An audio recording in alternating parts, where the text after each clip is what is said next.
যারা মালয়েশিয়া যেতে চাচ্ছেন, ভাবছেন কলিং ভিসা খুলছে না কেন, বাংলাদেশ থেকে কর্মী নিচ্ছে না কেন, তো তাদের জন্য একটি কথা, আপনারা ধৈর্য ধরে ওয়েট করুন। কারণ যদিও এখন বর্তমানে কর্মী নিচ্ছে না, দ্রুত নেওয়ার কথা বলছে।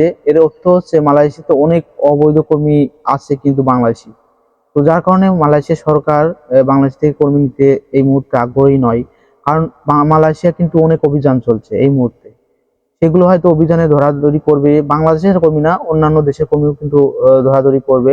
কবে থেকে অভিযান চালাবে সেটা কিন্তু তারা নির্দিষ্ট করে বলে দিয়েছে, এবং যারা অবৈধ কর্মী ছিল তাদেরকে কিন্তু দেশে ফেরতের কথা বলেছে, যে এখন যদি ধরা দেয় তারা সুষ্ঠুভাবে দেশে ফেরত দেবে। আর যদি ধরা না দেয় তাহলে কিন্তু কঠোর পদক্ষেপ নেবে, এমনটাই কিন্তু তথ্য পেয়েছি সংবাদ মাধ্যমে, আপনারা হয়তো সকলেই জানেন। তো যাই হোক, মালয়েশিয়া কর্মী নেবে সেটা আমরা শুনছি, কিন্তু কবে থেকে নেবে নির্দিষ্ট করে বলেনি, হয়তো এই কারণেই হয়তো বলেনি। তো আপনারা যারা যাবেন একটু ধৈর্য ধরে ওয়েট করুন, ঠিক যেতে পারবেন, কোনো সমস্যা নেই। যদি ভিডিওটি ভালো লাগে অবশ্যই চ্যানেলটি সাবস্ক্রাইব করবেন। আমি মালয়েশিয়া এবং ইন্ডিয়ান ভিসা সম্পর্কে তথ্য সবার আগে দিয়ে থাকি।